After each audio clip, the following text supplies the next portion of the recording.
The baby's breath was fading when the snow turned red beneath her mother's knees. Nora O'Leary had run through half a blizzard, with her newborn pressed to her chest, praying the child would cling to life long enough for dawn to find them. But dawn didn't come first. Men did. They dragged her back to the ranch she'd escaped from, waving contracts signed with blood and lies, papers that claimed her body, her labor, even the infant burning with fever in her arms. And when Nora thought she had lost everything, a stranger stepped out of the storm. A quiet cowboy with frost on his coat, and a truth she didn't know she needed. He hadn't come to buy her. He'd come to buy her freedom. What happened next would turn the entire valley against them. If you want to know how far one man went to protect a woman and 2 children who weren't his, stay with this story until the end, and tell me the city you're watching from. Snow hammered the old stock shed until the boards groaned like a dying hymn. Nora O'Leary lay on the packed dirt, one hand clawing for something to hold, the other locked around the newborn pressed to her chest. The baby's breaths came thin, ragged, little scratches of sound almost carried off by the wind sneaking through the cracks. Christmas Eve, they'd said. A night for joy. A night the Lord watched close. But no lantern shone for her here. Martha Kincaid knelt beside her, fingers stiff from the cold as she tied off the last of the makeshift cord. "You keep her tight, honey," she whispered, "skin to skin. Don't let the draft take her." Nora swallowed hard and nodded. She didn't trust her voice, not with the men stomping outside, arguing numbers like they were talking about livestock instead of her life. 2 hours, one man barked. Crow wants her ready when the buyers arrive. Another laughed. If she's still breathing. Nora held the baby closer. The tiny body barely made a dent against her ribs, her skin almost blue from the cold. The child's first cry had been so faint Martha had leaned close, ear to the little mouth, before saying, "She's alive. By God's mercy, she's alive." Mercy. Nora wasn't sure if that was what this was. Snow sifted down from a cracked roof beam. The draft cut across Nora's spine. She gritted her teeth, bending over the infant, blocking the cold with her own body. The baby made a soft, brittle sound, half sigh, half plea. Nora tightened her hold. "Don't look at them when they come," Martha murmured, slipping a square of faded green cloth beneath the baby's head. "Keep your eyes on her. Don't give 'em the satisfaction." Boots thumped outside. Someone hit the door with the flat of a palm. "Get her up. We open at dawn." Nora breathed once, slow. "Lord, give me strength for 1 more hour. Just 1. She pushed herself upright. Her legs shook. Blood had dried down the inside of one thigh. Martha steadied her with tampon, rough hands smelling of hay and sage. The men didn't wait. They grabbed Nora by the arm, hauling her into the storm. The cold tore at her instantly, sharp enough to steal breath. She jerked the baby tighter beneath the shawl. The child's tiny nose brushed her collarbone, searching for warmth. "Keep the brat quiet," one of them snapped. "You'll fetch more if she's not wailing." Nora kept her eyes down. She'd learned what happened when she talked back. The auction yard was already lit with lanterns. The wooden platform was slick with frost, and the ropes tied to its posts fluttered like empty nooses in the wind. A few men stamped their boots, muttering. One counted coins. Another spat tobacco juice into the snow, leaving a rusty stain. "Put her up," the auctioneer ordered. The men shoved Nora forward.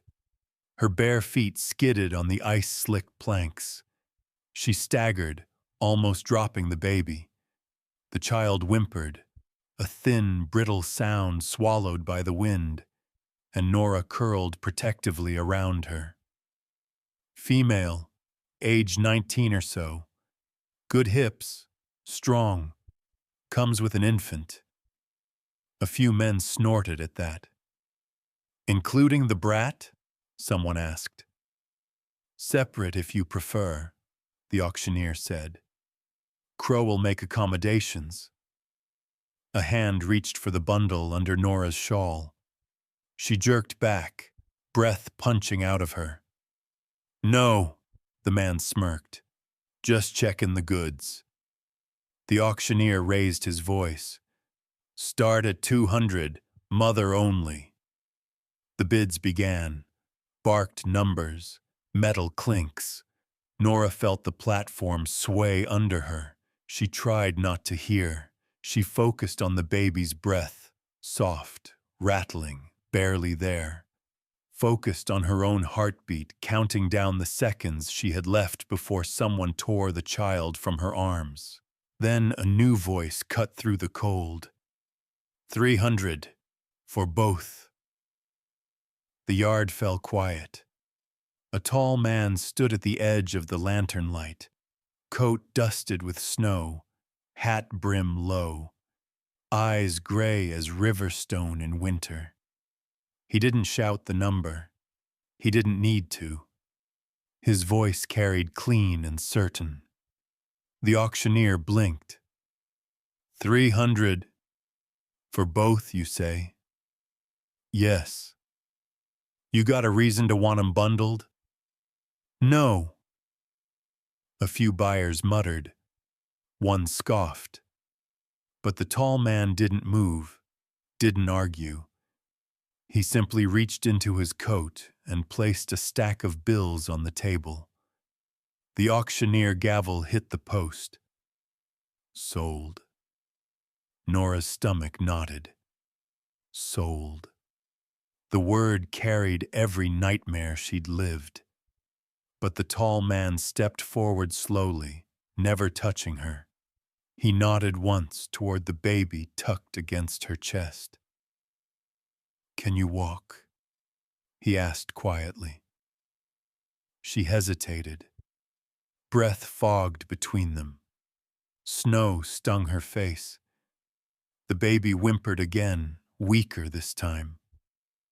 "Yes," Nora whispered. "Then let's go." He didn't take her arm, didn't lay a hand on her. He just stepped aside, giving her space to choose the path down from the platform.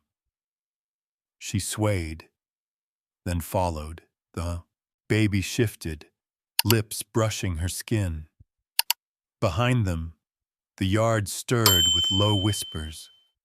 One of Crow's men leaned to another. "Get word to Price. Someone just bought trouble." The wind carried the words, slicing through the dark like a blade. Nora kept walking. The man with the gray eyes walked beside her, silent as falling snow. Somewhere far behind, the auction lanterns flickered. But for the first time that night, Nora felt the faint, impossible warmth of hope trying to rise. Snow blurred the road into nothing but white and shadows. Nora kept her eyes on the baby's mouth, watching for each tiny breath. Grace's skin had warmed a little under the thick wool the man, Jed Mercer, he'd said, had wrapped around her. But warm didn't mean safe. Not out here. Jed walked half a step ahead, holding the reins loose, shoulders squared against the wind. He didn't look at Nora, didn't rush her, didn't slow her, just moved steady, as if he'd done this walk 100 times with souls who had no roof and no name. They reached his wagon. Jed lifted the flap. Inside, out of the weather. Nora hesitated. The baby stirred. A thin, rasping breath caught in her throat. She climbed in. The wagon smelled faintly of pine resin and old leather. A folded blanket lay across the bench, and a kettle sat wedged beside a box of cartridges. Jed climbed up after her, but kept a careful distance, hands visible. "You need heat," he said, "and water." He struck a match, lit the small tin stove fixed in the wagon's corner. The flame flickered, weak at first, then steadier, driving back the bite of the cold. Nora shifted closer instinctively, pulling the baby into the warmth's reach. Grace let out a faint whine, almost a complaint, almost a prayer. Jed glanced over. "She's a fighter." Nora flinched. Praise felt dangerous. Praise invited attention. Attention got people hurt. She tucked the baby deeper into the blanket, hiding her tiny face. Where are you taking us?" she asked, voice barely above the stove's crackle. "Home," Jed said simply. "Home." The word hit her like a hand to the chest. She'd had one once. Before Crow's men dragged her off a freight platform. Before contracts with forged marks. Before her name meant less than a mule's. Jed added, "A cabin, 15 miles out. Snow will slow us, but we'll make it." Nora nodded, though her spine tightened. A cabin meant walls. Walls meant doors, and doors meant locks. The wagon lurched forward. The wheels groaned. Jed didn't speak unless necessary. Another mercy she didn't know how to accept. Hours later, the outline of a cabin rose from the drifting snow. Smoke curled from the chimney. A lantern glowed faintly through the frost-clotted window. Jed stopped the wagon and climbed down. He didn't offer a hand. Didn't presume. "Take your time," he said. "Watch the step." She descended slow, legs trembling. When her boots hit the ground, the cold cut her immediately, sharp enough to steal breath. She hunched over Grace, shielding her. Jed opened the cabin door. Warmth rolled out. The thick, honest kind that came from wood burned slow and steady. He stepped aside, letting her enter first. Inside, the place was small but solid. A narrow bed. A table scarred by knife marks. A stove still glowing. Jed moved around quietly, placing a kettle on to boil. "You can set her there," he said, nodding to a pile of quilts. "Closer to the heat." Nora moved, but her arms refused to unclench. She stayed half-crouched, holding Grace like someone might rip her away again. Jed noticed. He didn't push. He bent instead to the stove, fed it another log. "You'll want water soon," he said. "I'll heat more." Silence settled in. Not heavy, just strange. A silence without threats inside it. Nora shifted her weight uneasily. What do you want for this?" Jed didn't turn. "Nothing." A hollow laugh escaped her before she could stop it. Everyone wants something. Jed straightened, wiping his hands on his coat. Not this time. Nora stared. The fire popped. Grace whimpered, then burrowed against her. Jed pointed toward the door. It doesn't lock, he said. Never has. If you need to leave, you leave. The words didn't sound like kindness. They sounded like choice. Something sharper, heavier. She swallowed hard. You expect me to believe that? Don't care if you believe it. Just stating fact. Another gust of wind hit the cabin, rattling the window pane. Jed stepped closer, but only to check the frame. He didn't touch her. Didn't even look at her longer than a second. Nora watched the door he'd left unlatched, the snow swirling beyond it. Freedom or danger, she couldn't tell which. Maybe both. Jed settled his hat on a peg. I'll take first watch tonight. Watch for what? He met her eyes then, gray on gray. Trouble, he said simply. The sort that follows people Crows had his hands on. Nora's breath hitched. They'll come? Maybe not tonight. He tossed another log on the fire. But they'll ask questions. Men like Crow don't like losing property. Property. The word cut, even whispered. Nora pressed her cheek to the baby's forehead. The child's breath brushed her skin, weak but alive. Rest while you can, Jed said. Wind's shifting. Snow won't cover tracks for long. A micro hook of dread tightened in Nora's chest. Wind shifting meant signs showing. Signs meant someone could follow. And Christmas Eve, the night meant for light, might be the night darkness found them first. Nora drew the baby closer and faced the doorway, the open doorway, knowing it was both salvation and threat. Jed sat in the shadowed corner, rifle across his knee, eyes on the storm. Neither of them slept.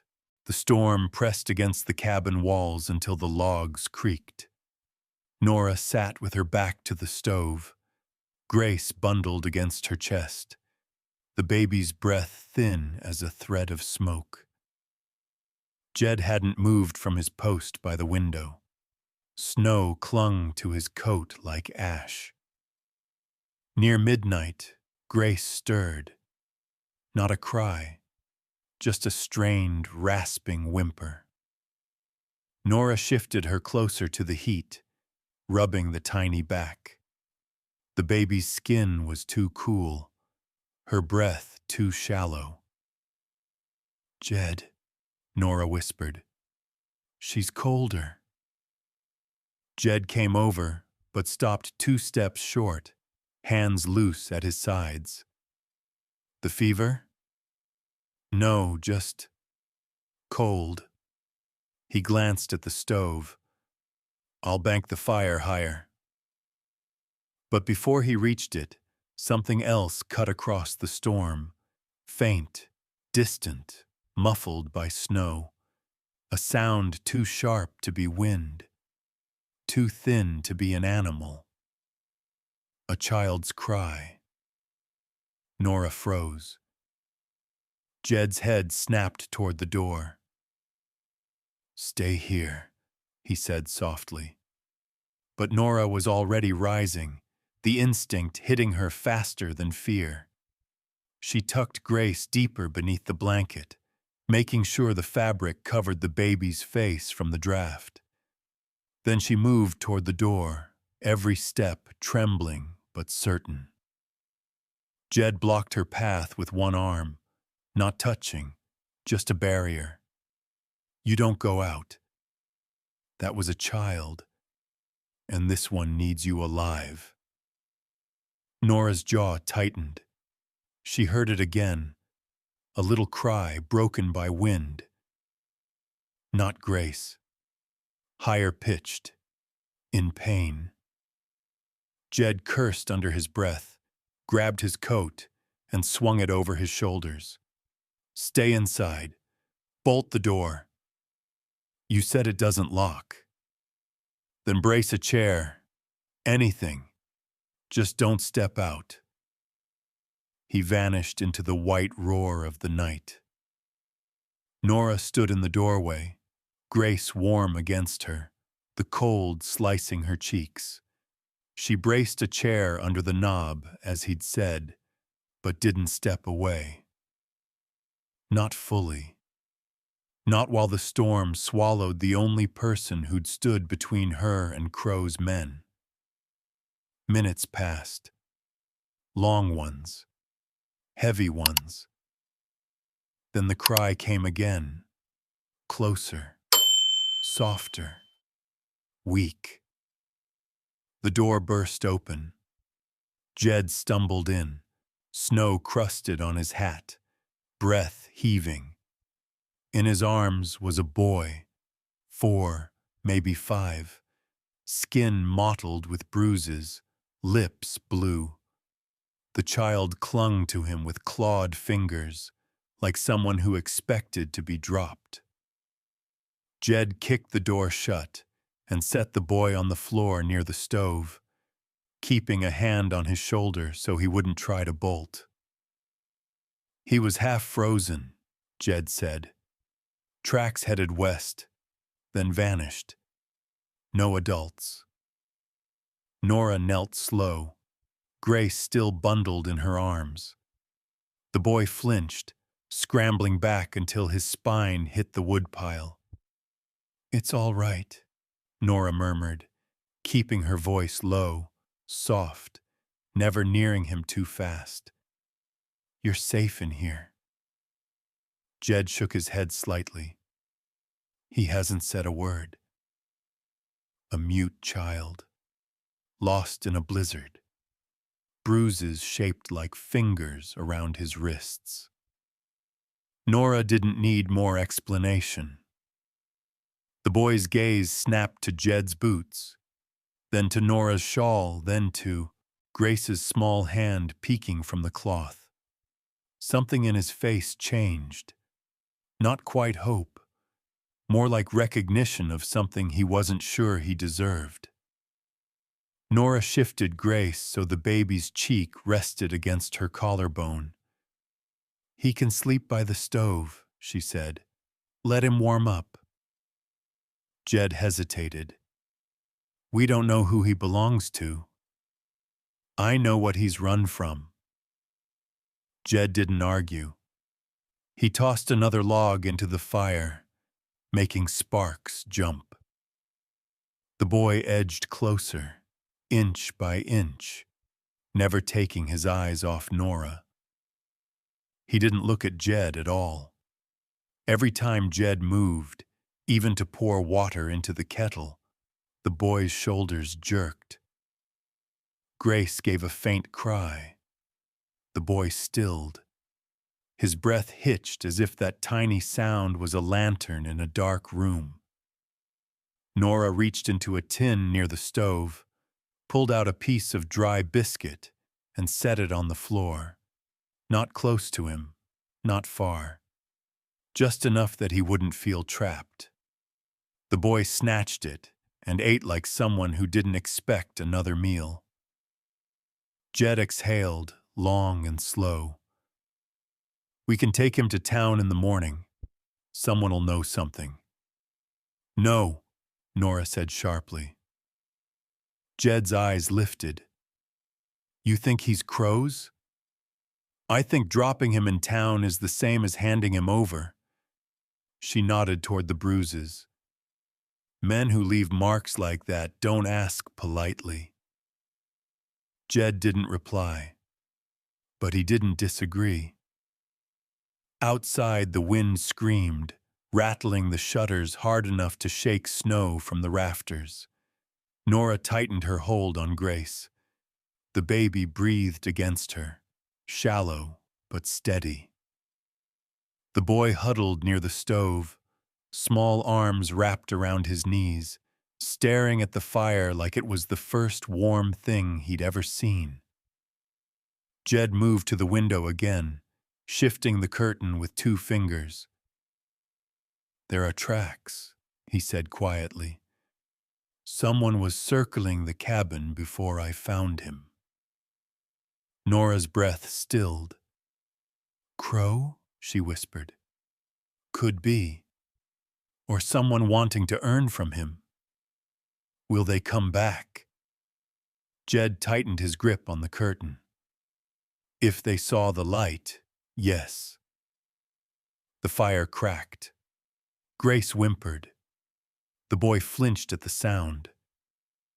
Nora looked at the door Jed had left unlatched, snow leaking under the threshold like a thin white blade. A micro hook tightened around all 3 of them. Tracks meant eyes. Eyes meant questions. Questions meant Price wasn't far behind.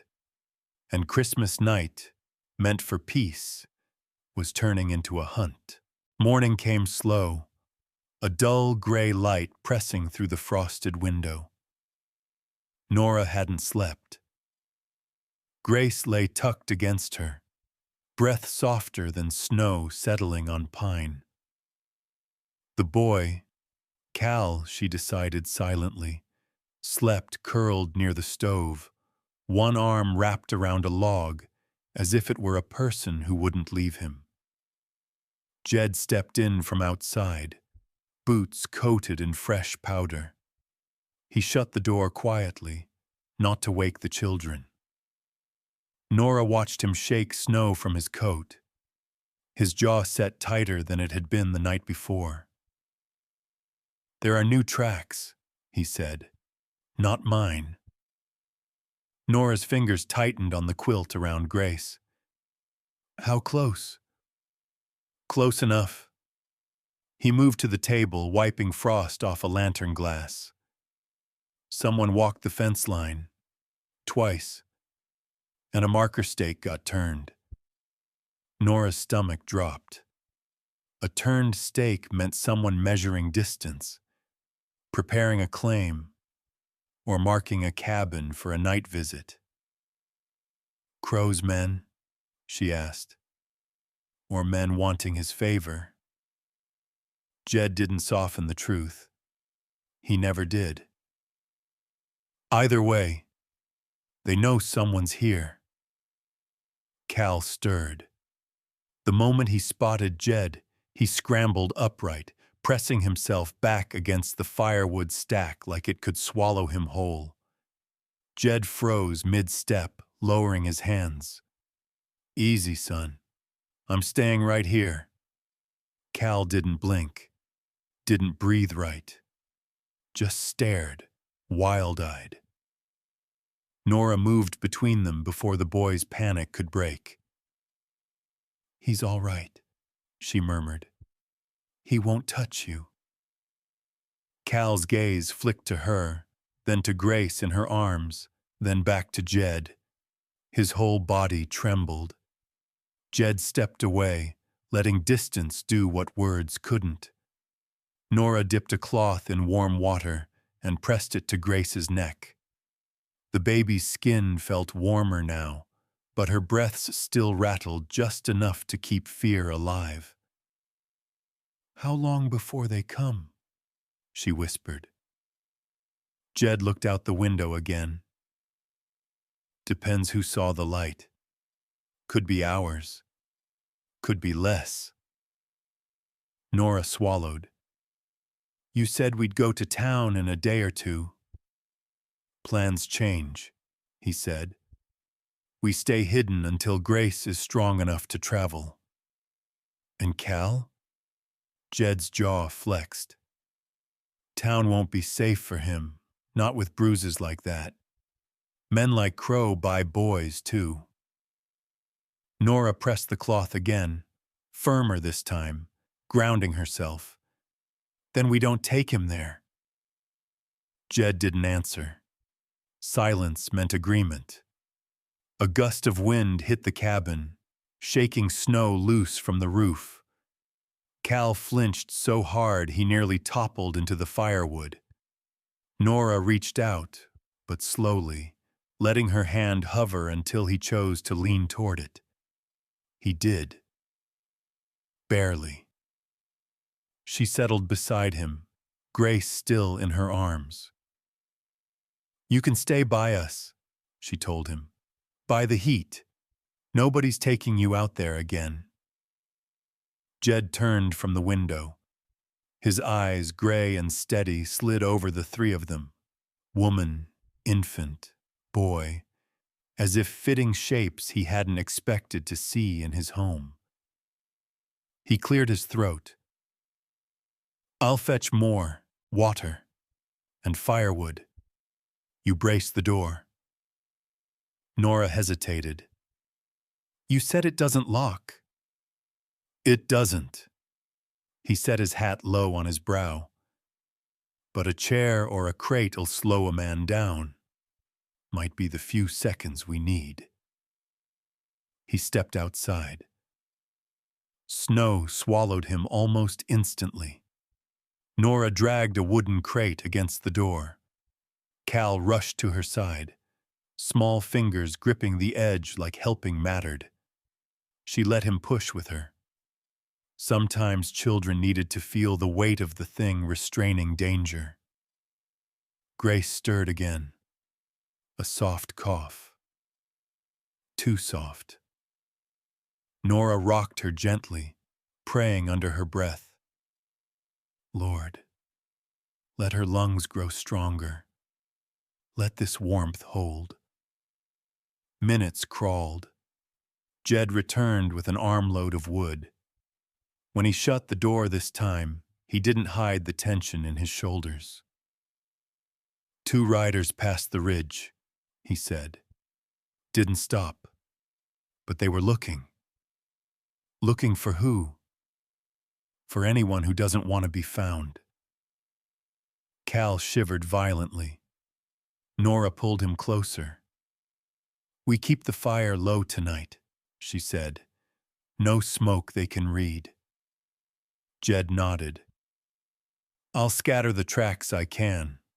Won't fool a trained man, but it's something." Nora stood, adjusting Grace's blanket. "What happens when they knock?"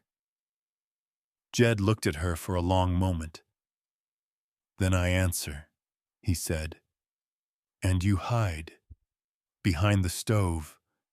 Both of them with you." Nora's throat tightened. "And if they don't knock?" His hand settled near the rifle leaning against the wall. "Then we pray the Lord's watching this little cabin as close as he watched Bethlehem that night." A micro hook pulled tight in the silence. A baby barely breathing. A boy who wouldn't speak. A cabin marked by strangers. And a man ready to stand between them and whatever storm walked on 2 legs. Snow thickened outside, sealing them in. Inside, danger waited for a reason to announce itself. By noon, the sky had turned the color of iron, flat, heavy, waiting to drop more snow. Nora tried to feed Grace a few drops of warm water, but most of it slid down the baby's chin. The child's breaths came sharp, thin, each one sounding like it had to fight for the next. Cal hovered close, eyes flicking from the baby to the window, reading danger in the smallest sounds. Jed moved quietly, sharpening a knife with steady, controlled strokes. Every scrape of metal against stone felt like a warning whispered low. Nora kept her voice just above a breath. "She's weaker." Jed didn't stop sharpening. "I know. We should travel. We won't make it 2 miles, he said. Snow's too deep. Riders'll see us from the ridge. Nora looked down at Grace's small fingers curled against her shawl, already losing strength. Then what do we do? Jed finally raised his gaze. We wait, and we pray nobody comes up that road today. The words barely left his mouth when the sound came. 3 hard knocks, not frantic, not polite. The kind that said the men outside believed they already owned whatever waited behind the door. Cal bolted behind Nora instantly. Grace whimpered, sensing the jolt in the air.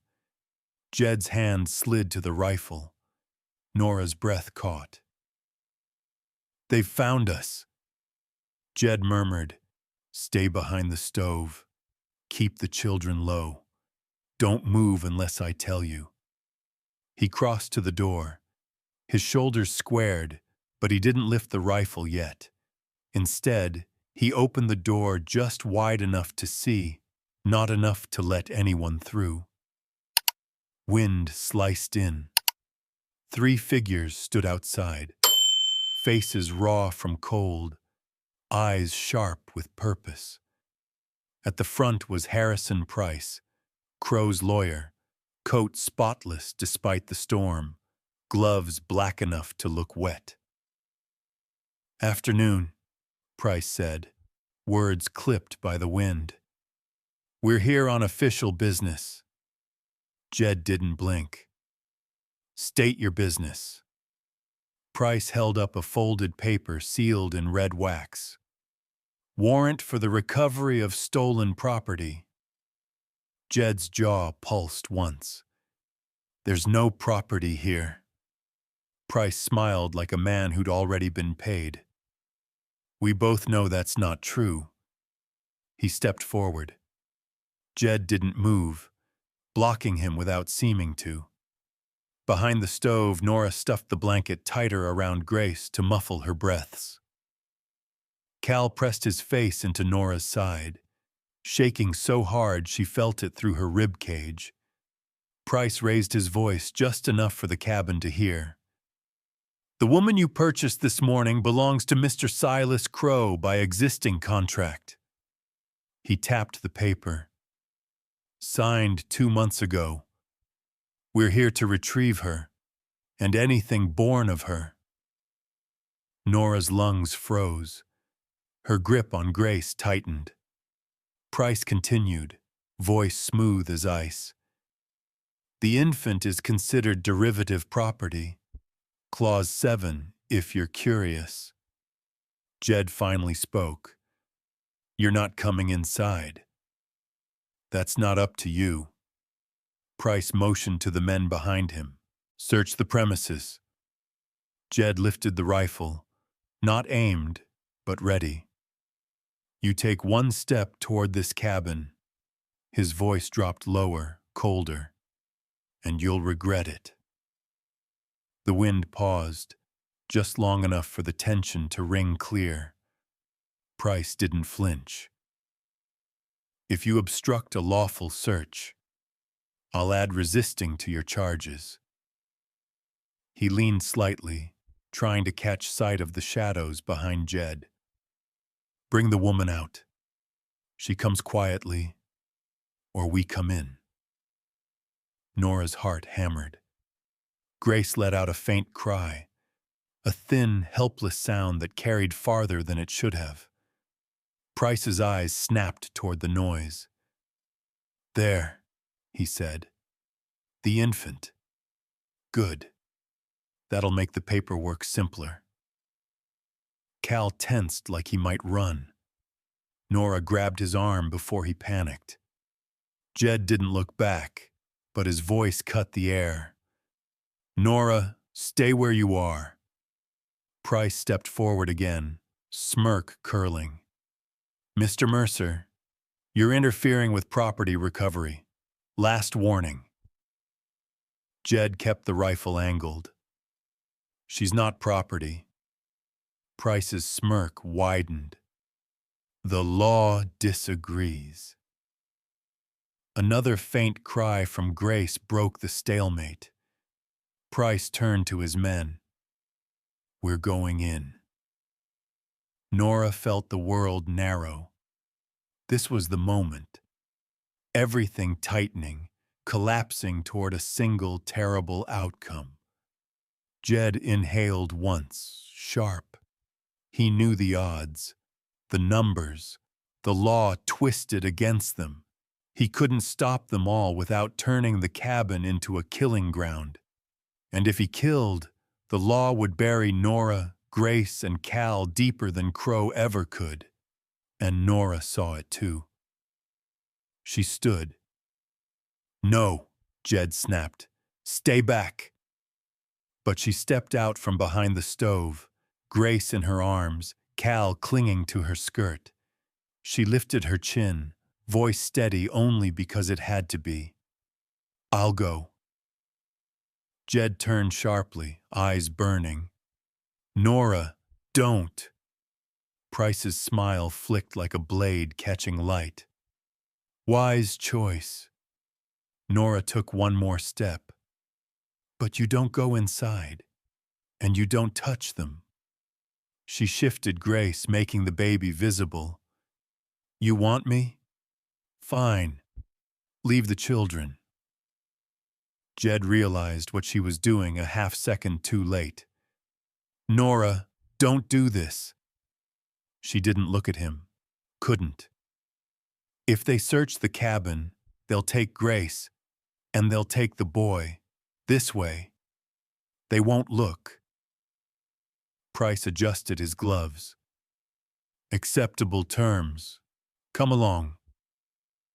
Jed clenched his fists so hard the leather creaked. But he couldn't shoot.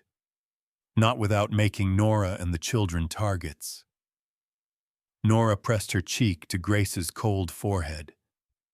Stay with him, she whispered to Cal. Don't open the door for anyone. Cal's small hand clung to her skirt until the last possible moment. Then she walked toward the open door, toward the men who believed they owned her life, her child, her soul. Jed whispered only one word as she passed him. Don't. But she stepped into the snow anyway. The door shut behind her like the closing of a grave. The moment Nora stepped outside, the cold hit her like a slap. Wind clawed at her shawl, tearing it sideways. Grace whimpered, a thin blade of sound barely audible over the storm. Price grabbed Nora's arm, not rough, but firm enough to say the choice was gone. Move. Jed came out after them, rifle lowered but ready, boots biting into the snow. Let her hand the infant over, Price said. We'll keep the brat warm. Nora twisted away, the motion instinctive. No, Grace cried, high and weak. Jed stepped forward fast. You don't touch that child. One of the deputies swung the butt of his gun across Jed's back. The thud cracked the air. Jed dropped to one knee, choking down a groan. Snow billowed from the impact, glowing white around him like shattered glass. Cal, watching from the doorway, let out a strangled sound, half gasp, half terror. Nora's heart lurched. Inside, she shouted, her voice shaking more from fear than cold. Jed tried to rise, but a boot pressed him down. Price didn't even look at him. His gaze was fixed on Grace. The infant comes too, he said.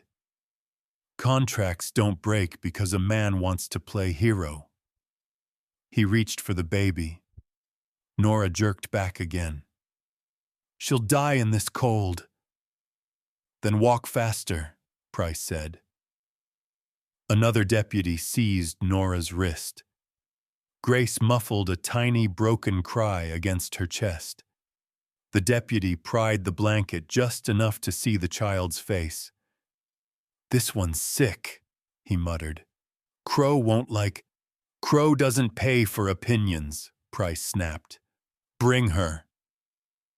Jed surged upright, fury ripping through him.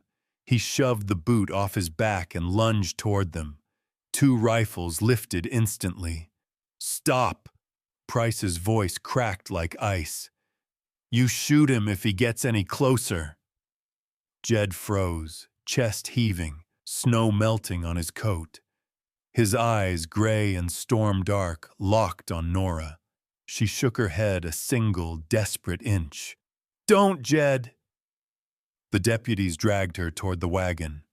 Cal stood trembling in the doorway, clutching the frame so hard his knuckles whitened. "Cal," Nora called, breath tearing from her lungs. "Cal, down, now." He didn't move. "Down," she repeated, the word sharp as a slap. "Go to the H." A deputy jerked her arm, cutting her off. Snow sprayed around her feet. She twisted enough to shout one more time. "Jed, get him down!" Jed ripped free of one deputy's grip long enough to sprint to the cabin door. Cal bolted inside the moment Jed reached for him, instinct finally overriding fear. Jed shoved the boy toward the trap door, half hidden behind the stove. "Down," Jed ordered, voice harsh with urgency. "Hide and don't come out until I say." Cal hesitated. Jed didn't wait. He pulled up the hatch, and Cal scrambled in, eyes wide and glistening in the half-dark. Jed dropped the lid and dragged a rug over it with one sweep of his arm. A rifle barrel slammed into Jed's shoulder. He staggered, then straightened, refusing to fall again. Price gestured toward the wagon. "Bring the woman, and bring the infant." Grace let out another thin, rattling cry. The deputy holding Nora reached to take the baby. Nora's entire body reacted, curling, shielding, twisting. "Don't! Please, she's—" Jed's roar cut the wind. "You lay one hand on that child." They knocked him down again, harder this time. Snow puffed around his head. A boot pinned his neck. Nora jerked forward like she could tear free, but the grip on her arms tightened until her fingers went numb. "Take her," Price said, calm as winter stone. "Crow's waiting." The deputies forced Nora into the wagon's back seat. Grace clung to her, tiny hands gripping the torn fabric at her collarbone. Nora's breath shook with every sob she refused to make aloud. Jed lifted his head, eyes burning through the snow and distance. "Nora! Keep them safe!" she cried. "Please, keep them safe!" Price slammed the wagon door. "Move!" The horses lurched forward. Snow swallowed the sound of wheels. Jed strained against the weight of the boots and hands holding him down. "Hold him," Price ordered. "He'll cool off behind bars." The last thing Nora saw as the wagon turned into the storm was Jed on his knees, pinned, breath ragged, eyes fixed on her like prayer was the only weapon he had left. And then the white closed around everything. The cabin, the children, the man who had bought her freedom and lost her in the same day. And Christmas night carried her away, not on bells, but on chains made of paper and law. The storm eased by the time Jed hit the jailhouse floor. The deputy who'd marched him in wiped his boots before shutting the metal bar door. Like dirt was worse than what they'd just done. Jed pushed up on his palms, breath hissing through his teeth. His shoulder throbbed where the rifle butt had caught him. His ribs burned. But none of that mattered. They took her, he muttered. Deputy Rowan hesitated by the keys. Orders from Price. Crow paid for the warrant. Jed's glare snapped up. You know that paper was forged. Rowan swallowed. Doesn't matter what I know.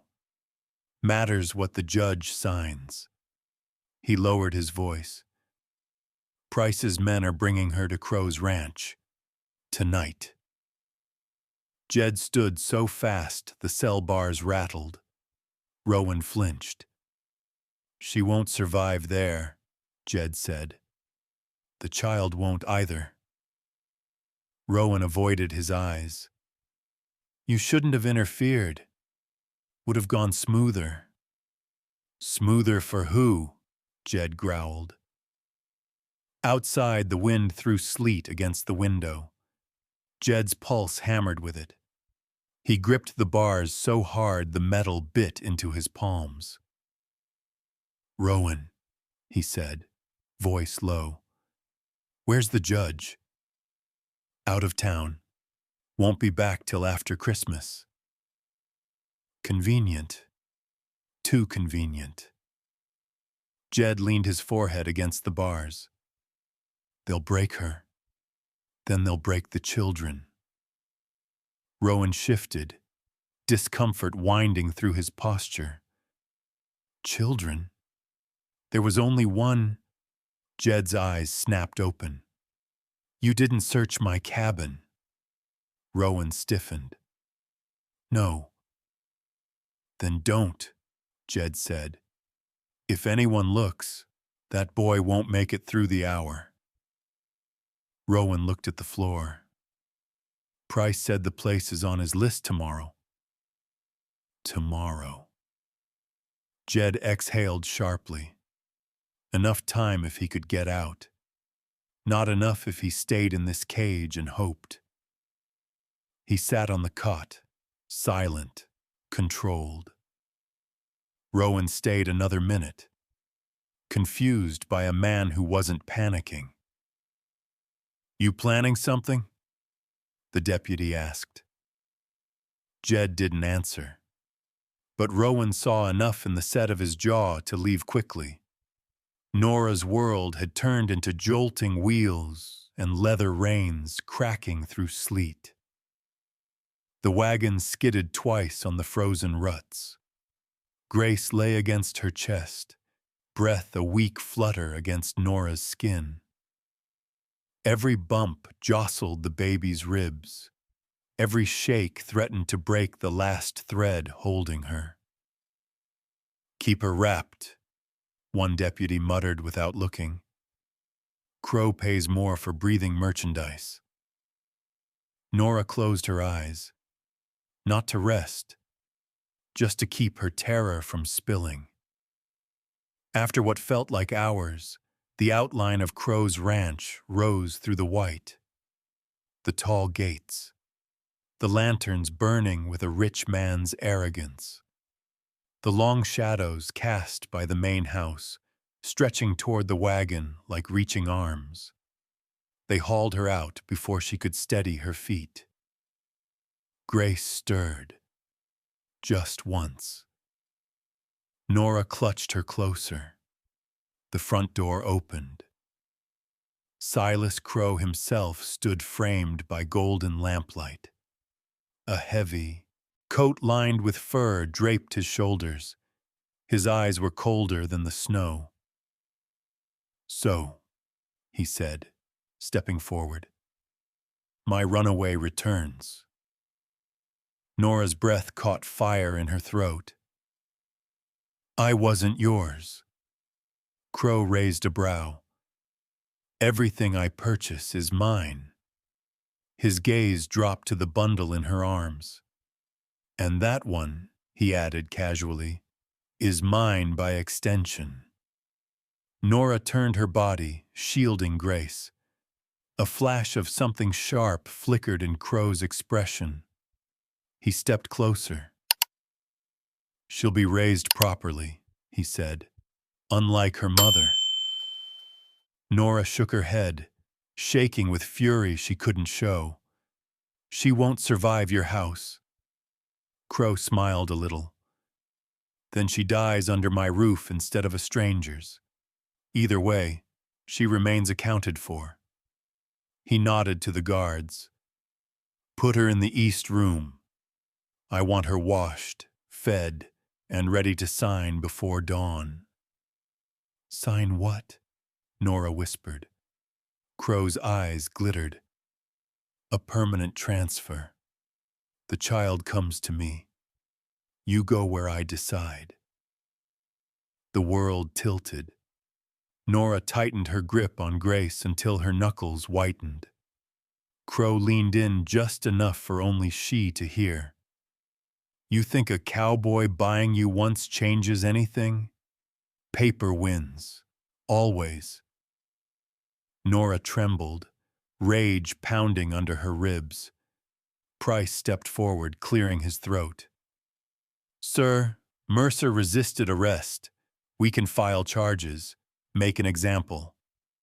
Crow smirked. Good. Break him. Men who buy what's mine need reminders. The guards dragged Nora inside. The door slammed like a verdict. Back in the cabin, silence ruled. Cal crouched under the trap door, knees hugged tight to his chest. The space smelled of dirt and potatoes, but it was warm. Above him, faint footsteps crossed the floor. Careful, measured. Jed's or strangers. Then nothing. Cal's breath hitched. He pressed both palms to his ears, rocking. Above the floorboards, the world didn't sound safe anymore. It sounded like the place where people took things, mothers, babies, lives, and didn't give them back. A soft hiss of wind seeped through the cracks. The boy squeezed his eyes shut. In the dark, alone, he waited for someone to lift the hatch again. Waited for the man with the gray eyes, or for the boots that meant everything was over. Clara Jenkins spotted the first sign just after dawn. A dark smear on the snow beside the ridge road. Too high to be wagon mud. Too wide to be deer. She crouched, fingertips brushing the patch. Blood. Wind whipped her shawl, carrying a hollow echo from the valley below. She straightened, scanning the slope. The storm had covered most tracks, but not all. One set of boot marks, heavy, steady, led toward town. The other set, deeper, erratic, looked like someone had been shoved. Clara's pulse kicked hard. Mercer, she whispered. She picked up her skirt and hurried toward town, boots crunching through the brittle crust. The moment she reached Main Street, she spotted Deputy Rowan outside the jailhouse, pacing like he feared his own shadow. Tell me he's all right, Clara demanded, breath fogging. Rowan flinched. He resisted a warrant. No, she snapped. Price dragged him through the storm because Price doesn't like losing bids. Rowan's jaw twitched. I didn't say I agreed with it. Clara pushed past him and peered through the jailhouse bars. Jed sat on the cot, head down, hands clasped like iron. Blood stained his collar. His knuckles were split, but he didn't look broken, just waiting for the next blow. Jed, Clara whispered. He lifted his head. His eyes were cold stone. They have her, he said simply. Clara swallowed. And the baby? Jed didn't answer. That was answer enough. Rowan stepped closer. Crow ordered Price to bring her in. Contract claim.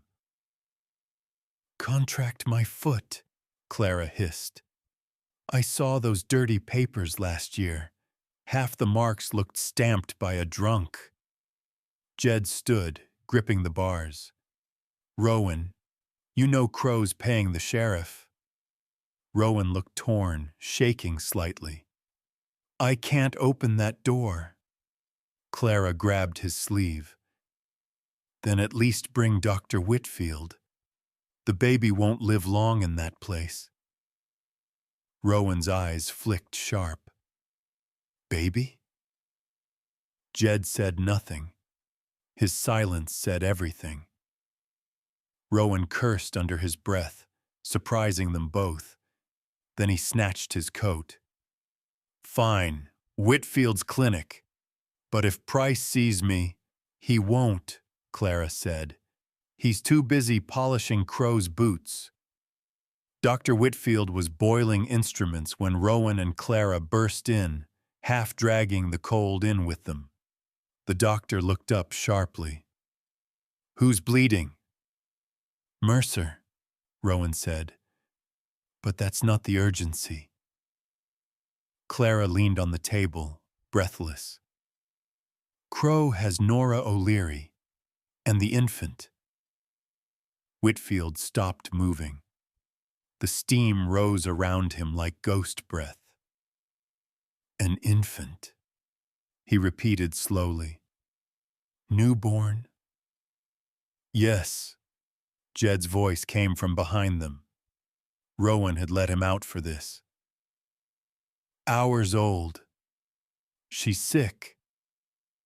Whitfield yanked off his apron. Then she won't last. Crow keeps his rooms warm, but not his intentions. Clara pressed forward. We need a way in and a way out. Whitfield opened a drawer, rifling through documents. Crow keeps records. Worse, he keeps duplicates. If we can find the wrong ones, we prove the whole network's rotten. Rowan looked pale. You're talking about breaking into Crow's office. Whitfield snapped the drawer shut. I'm talking about saving a woman and a newborn before this town becomes complicit in their deaths. Jed stepped forward, voice low. Tell me where to start. Whitfield studied him, a man with bruises blooming across his jaw, blood drying on his shirt, fury pressed thin as paper behind his ribs. You'll need two things, Whitfield said, evidence and someone Crow trusts enough to let inside. Clara squared her shoulders. He trusts me. Rowan blurted, He does? Yes, Clara said curtly, because I act harmless, because I sell him provisions, because he thinks women don't look too closely at papers. Whitfield nodded. Then we move tonight. Jed shook his head.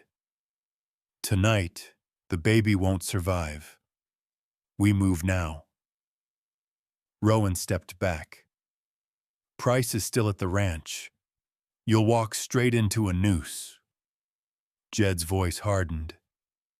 She walked into one for us. Silence fell like snow.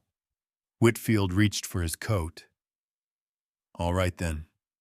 Rowan, grab your badge. Not for show, just in case the law remembers it has a spine. Rowan hesitated. His hand trembled as it touched the star pinned to his vest. Clara watched him. If you don't help, you'll carry what happens next to your grave. Rowan swallowed. Fine. But if we're doing this, we're doing it right. Jed stepped outside, the cold slapping him awake. He scanned the road leading to Crow's ranch, long, narrow, flanked by pines that whispered like old ghosts. He looked back once at Clara, Whitfield, Rowan. "Get ready," he said. Then he started walking, the kind of walk that said mercy had run out and judgment was coming. Back at the cabin, Cal pushed his ear against the trap door, listening for footsteps. Every creak of the wind sounded like the men who had ripped Nora away. He whispered a soundless prayer, one only children knew.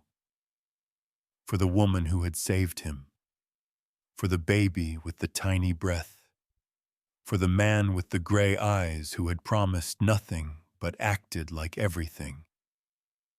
In the dark, Cal waited. Above him, the world was moving, toward Crow, toward danger, toward a reckoning no storm could bury. The east room of Crow's house wasn't a room. It was a holding pen dressed in wallpaper.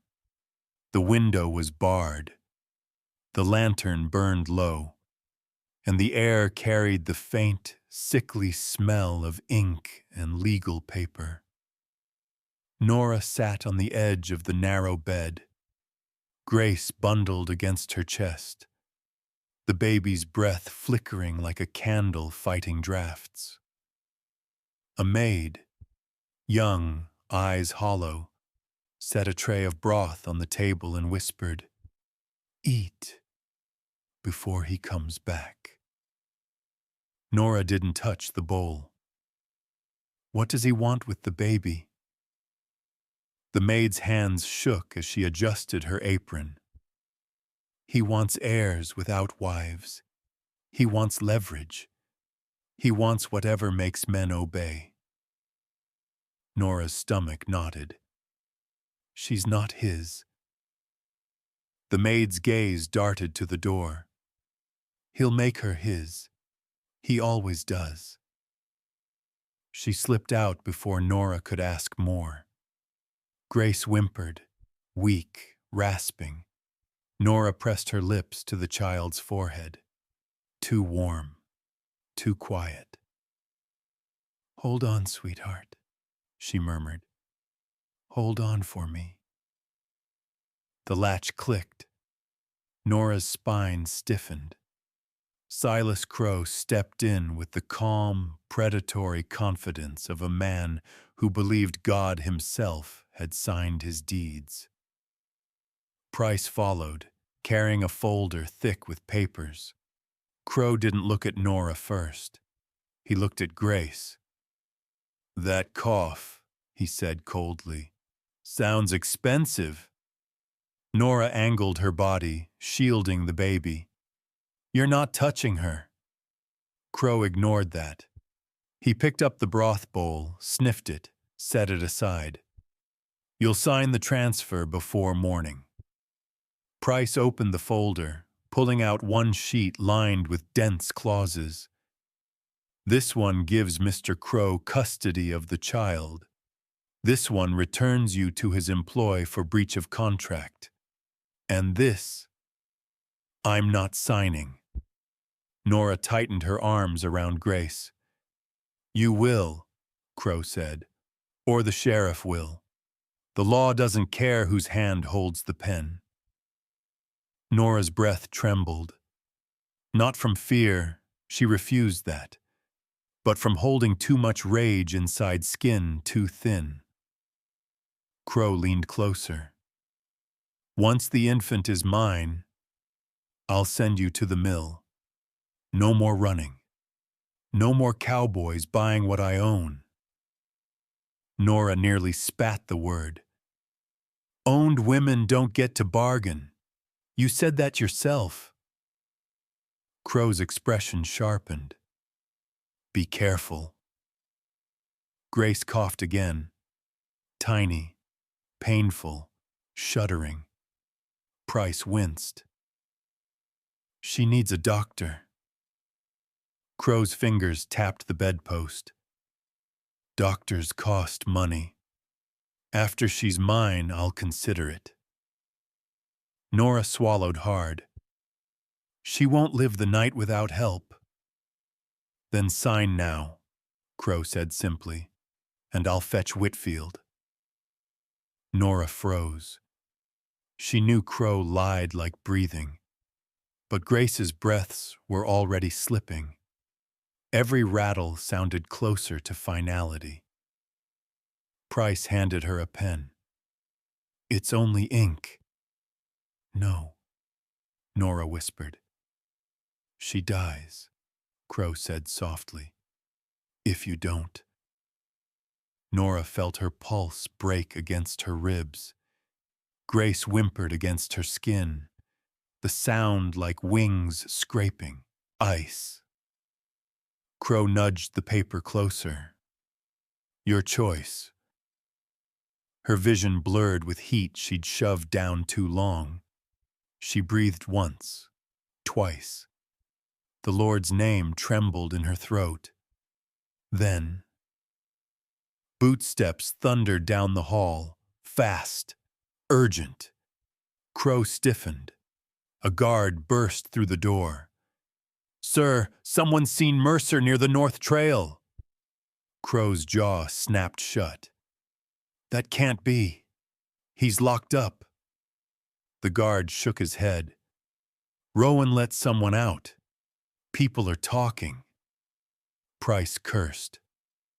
"If Mercer gets here..." Crow raised a hand. "He won't." He snatched the papers, shoved them back into the folder, and stormed past the guard. Price followed, snapping orders down the hall. The door slammed. Nora didn't move for several seconds. She couldn't. The shock of the interruption struck harder than the threat. Grace whimpered again, weaker. Nora pressed the baby close, whispering into her hair, "I'm getting you out. I don't care how." She scanned the room. Bars on the window. One door. One lamp. One God who might still be watching. Her eyes fixed on the ink bottle Price had left on the table. Glass. Heavy. Then her gaze shifted to the hinge of the door.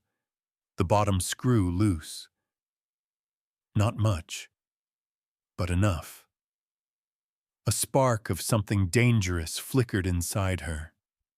The paper wasn't the only thing Crow should have secured.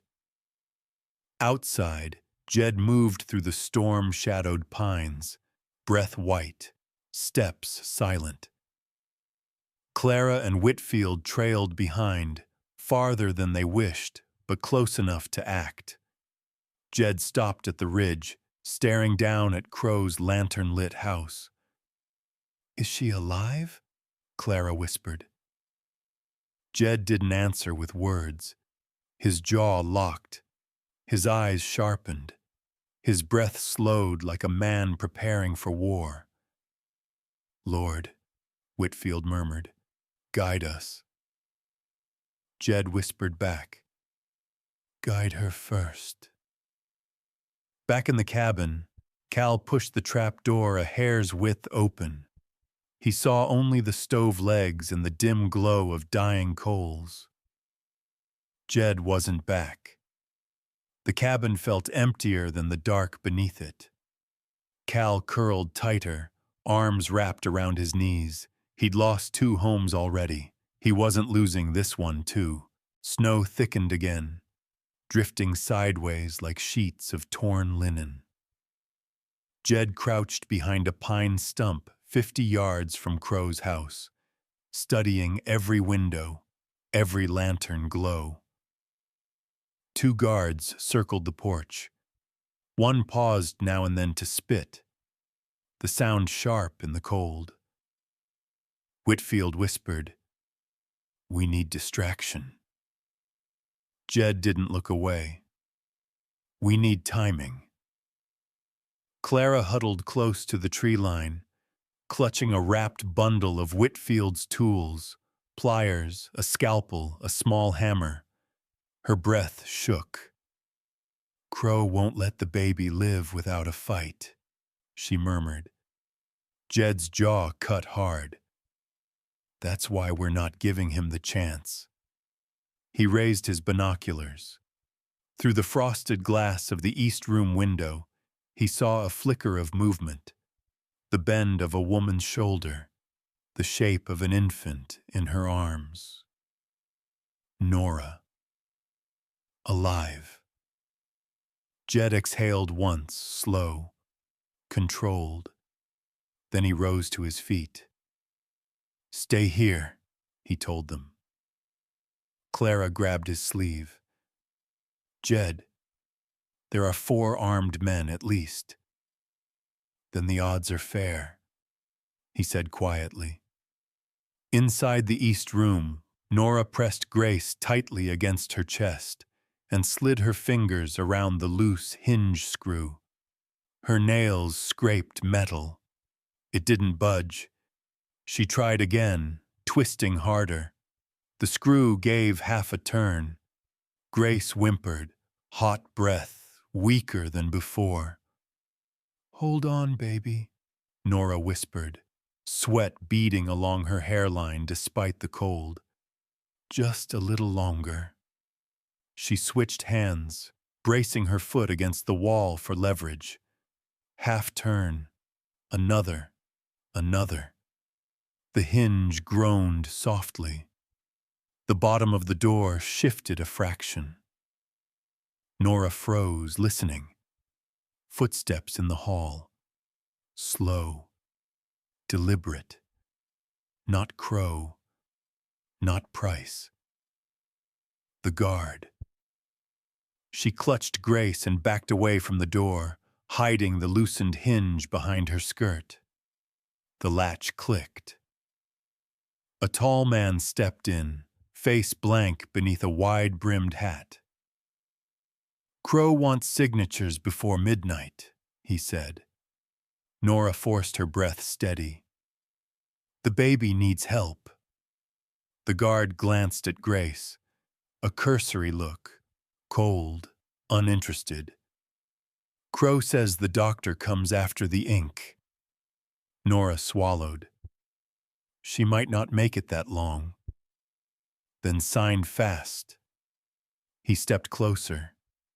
Nora kept her body between him and the hinge.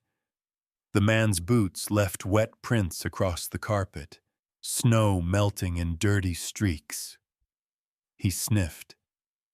"Room smells like sickness." Nora bristled. "Because the child is sick.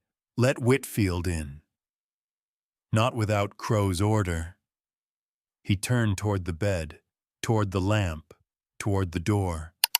Nora feared he'd noticed the loose hinge. Grace coughed again, sharp, cracking. The guard frowned. "She sounds bad." Nora whispered, "She needs warmth." "She'll get the Millhouse fire once Crow signs her over." Nora felt bile rise. "Infants don't survive mills." "Not my problem." He started toward the door. Nora tensed. If he slammed it, if the hinge snapped, her only escape would vanish. The guard paused, listening to a shout from the hall. "Price wants a head count." He stepped back out. The door shut, but softly. Too softly. Nora let herself breathe once. The hinge hung by 2 threads now. She placed Grace on the blanket, kissed her forehead, then sank to her knees again. Her fingers wrapped the screw. Turn by turn by turn. Lord, steady my hands. The screw fell into her palm. 1 hinge down, 1 to go. At the bottom of the mountain road, a lantern swung from a deputy's saddle. Price sat on horseback beside him, coat flared, posture cold and straight. "We searched the cabin tonight," Price ordered. "Crow wants every scrap that woman touched." The deputy nodded. "Yes, sir." Price looked toward the dark silhouette of Jed's ridge. His lips curled. Mercer thinks he can steal from a man who owns this whole valley? He signaled forward. The horses started up the trail toward the cabin. Under the trap door, Cal jerked awake to the first distant clack of hooves. His heart slammed against his ribs. He crawled to the hatch, pressing both palms to the wood. Voices carried faintly through the floorboards, too muffled to understand, too near to ignore. He bit his sleeve to keep his breathing quiet. A second set of hooves approached. Closer, slower, searching. Cal curled smaller, pressing his forehead to the dirt floor. Jed wasn't here. Nora wasn't here. Grace wasn't breathing right. And the men from earlier, the ones who tore everything apart, were coming back. The wind moaned across the cabin walls. Snow sifted through cracks, collecting beside the trap door like ash.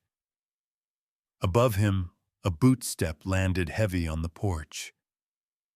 Cal covered his ears. He knew that sound. He remembered its weight. He would never forget it. The boots of a man who believed children were things to take. Out by the ranch house, Jed moved through the pine shadows, the rifle low against his thigh. Snow whispered under his boots. No hesitation, no fear, only calculation. The Lord might guide men's hearts, but tonight, Jed intended to guide his own hands. He reached the side wall beneath the east window. A lantern glowed behind the frosted glass. Jed's jaw tightened. "I'm here, Nora," he whispered. Then he began the climb. Nora twisted the last screw free. It dropped onto her skirt without a sound. The door sagged. Just an inch. But enough. Grace lay bundled on the blanket, breaths shallow and hot. Nora touched the baby's cheek, burning. The fever was climbing fast, faster than she'd feared. Time had already run out. Another shout echoed down the hall. Men moving, boots crossing the hardwood with purpose. "Lord, hold them back." She lifted the door slowly, using her shoulder to brace the weight. The hinges groaned. Nora held her breath, praying no one heard. The door came loose. She eased it aside and set it against the wall, blocking most of the light. Grace whimpered again. Nora gathered her close, shawl tight, and stepped into the narrow gap she'd carved. A draft cut down the hall, cold enough to sting. The lamps flickered. Voices sharpened. "Crow wants the papers sealed before midnight." "Where's Price?" "Checking the cabin first. He thinks there's evidence." Nora's heart seized. The cabin. Cal. She pressed her back to the wallpaper, moving inch by inch. The hall stretched long, lined with portraits staring like judges. Every floorboard groaned beneath even her softest step. Halfway down the hall, a door slammed. Voices neared. "No one leaves this wing without Crow's word." Nora darted into the shadows near a coat stand. She tucked Grace deeper under her shawl to hide the baby's face. Grace let out a tiny cough. The voices stopped. "What was that?" Nora clamped her hand over Grace's mouth. "Please, sweetheart, just a moment." A guard stepped closer, boots scraping. The lamplight swung nearer. Another voice called from downstairs. "Front gate's open! Someone's on the grounds!" The guard cursed and ran toward the stairs. Nora moved, down the back hall, past the pantry. Toward the laundry door she remembered from the 1 month Crow had owned her life. Her shoulder hit the exit. It stuck. Frozen or barred, she couldn't tell. She rammed it again. It cracked open just enough for a gust of snow to blow in. She squeezed through, boot catching on the frame. The cold slapped her so hard she nearly fell. Outside, the ranch yard spread white and wide. Lanterns swung along the fence. A search party moved near the barn. 3 men, rifles ready. Nora crouched low and slipped behind a line of rain barrels. Her breath came ragged. Grace's breathing came worse. Nora scanned the dark and froze. A shadow moved along the eastern wall, slow, purposeful, climbing. Jed. His coat blended into the pine-black sky, but she knew his shape. Broad shoulders, steady movements, the way he tested each foothold like a man expecting bullets. "Jed," she whispered, voice stolen by wind. He didn't hear. He kept climbing toward her window, toward the room she'd just escaped. She wanted to shout, wanted to warn him the door was gone, the room empty, the hallway crawling with guards. Before she could move, a lantern beam swung her way. "Hey, who's there?" Nora ducked behind the barrels, snow burning her knees. Boots crunched closer. She pressed Grace against her heartbeat, whispering, "Quiet now, please, please." Grace coughed, soft but sharp as a knife in the night air. "There." Boots broke into a run. Nora bolted left, slipping on the ice. She nearly fell but caught herself on a trough. The guard shouted again, "Stop! Crow wants her alive!" She ran harder. Snow stung her eyes. Wind howled around the eaves. The barn loomed ahead, dark, towering, half a chance at cover. Behind her, the guards fanned out. "Cut her off by the gate!" "She won't make it far with that kid." A figure dropped from the roofline. Silent, fast. Jed. He landed between Nora and the guards, knees bending to break the fall. One hand on the ground, the other already reaching for his revolver. Nora gasped. "Jed!" He didn't look at her. His gaze locked on the approaching men. His voice dropped low, cold enough to freeze rain. "Walk away." The guards hesitated. Just a beat. Then one fired.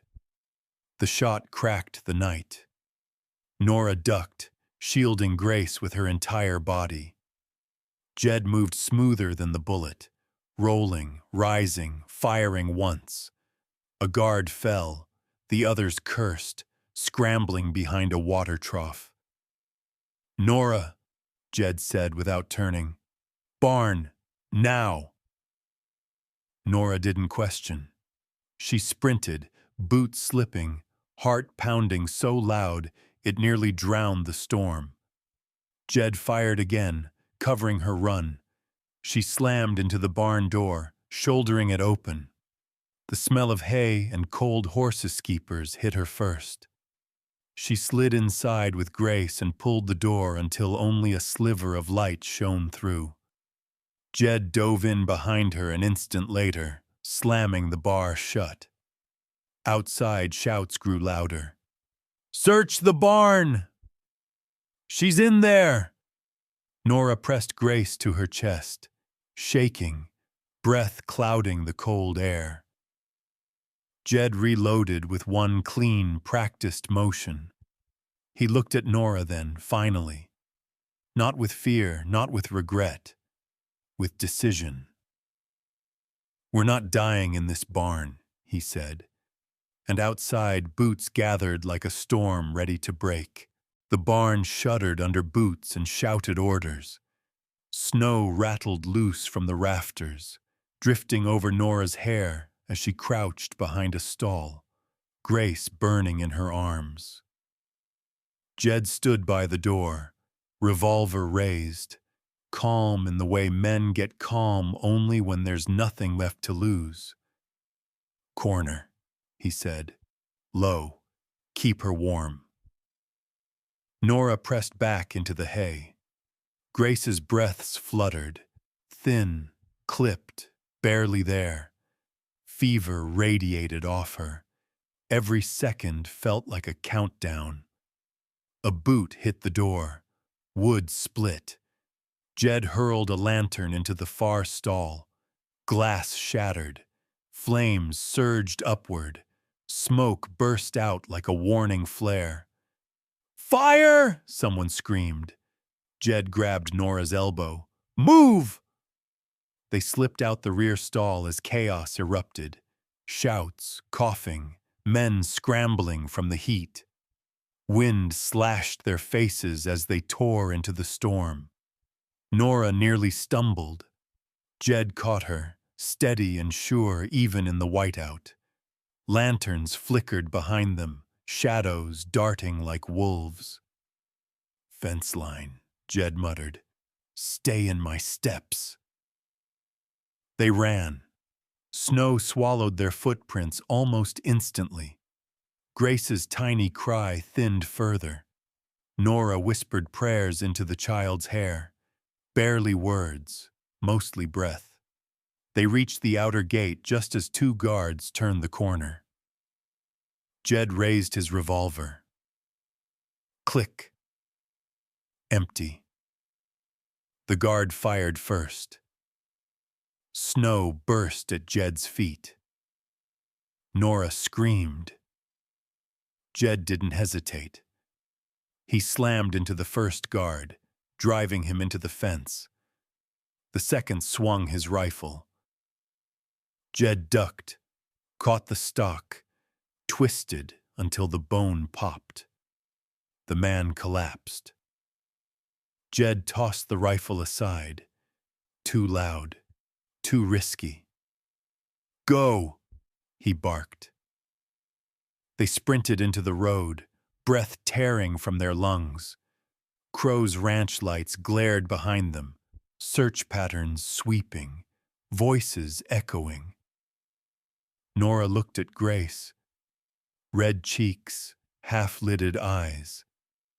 "Stay with me," she begged. "Please stay." The cabin came into view, a small, dark shape tucked against the ridge, but light glowed inside. More than one lantern. Jed halted so abruptly, Nora almost crashed into him. "Price got here first," he said. Nora's heart plummeted. "Cal." Boots pounded inside. Furniture crashed. Someone snarled, "Find the boy and haul him out." Jed's jaw hardened. "Round the drift. Stay low." They slipped behind the snowbank, crawling until they reached the rear wall. Jed pressed his ear to the boards, listening, counting steps. "3 inside," he whispered. Nora tightened her grip on Grace. "If they open the trap door—" "They won't," Jed said. "Not if we go now." He grabbed a loose plank beneath the back window and ripped. Snow blew inside. Shouts erupted. Jed shoved Nora through. She landed behind the overturned table. Grace clutched tight. Cal's head popped from beneath the rug covering the trap door. Eyes wide, terrified. "Stay down," Nora whispered, forcing calm into a voice that had none left. Jed rolled in after her and yanked the safan, table upright as a shield, just as Price spun around. "Well," Price sneered, Look who crawled back. Jed didn't answer. He tackled him. They slammed into the stove. Flames hissed. The revolver clattered away. A deputy rushed in. Jed smashed an elbow into the man's jaw. Another swung from behind. Jed blocked, took the hit, drove a fist into the deputy's ribs. Price scrambled for the gun. Nora's scream cut the air. "Jed!" Price aimed. The front door burst open. "Drop it!" Deputy Rowan stood framed in the doorway, revolver raised, not trembling this time. Whitfield behind him, and Clara holding a lantern high. Price sneered. "You think the sheriff defends traitors?" Rowan stepped further inside. "The sheriff's blind drunk. I'm done being his spine." "For once," Clara said, "this town is watching back." Crow's voice thundered from outside. "Enough!" He entered like a man expecting the world to kneel, coat snapping in the wind, eyes sharp as barbed wire. Men parted for him. Crow stopped in the center of the cabin. Looked at Nora. Looked at Jed. Looked at the child burning in Nora's arms. "This ends now," he said. "Price, finish it." Jed shifted to cover Nora. Whitfield raised the pistol. Rowan braced his aim. Too many guns, too many angles. One wrong move meant Nora, Grace, Cal, everyone would fall. Nora acted first. "Kate Vang," she said, loud, clear, deliberate. Every head turned. Crow blinked. "What?" Nora held his gaze. "The gold, the stash. You think Mercer stole it? You think I hid it? It's under this cabin." Jed's eyes flashed. Surprise, confusion, then understanding. Crow's greed flickered like a lit fuse. Price hissed, "Sir, she's lying." "Quiet," Crow snapped. He leaned forward. "Show me." Price sputtered. "We should kill them now before—" "I said quiet." Crow ordered, "Everyone outside, except the doctor and the deputy." Price protested. One glare silenced him. The guards stepped back, out into the snow. The cabin emptied until only 6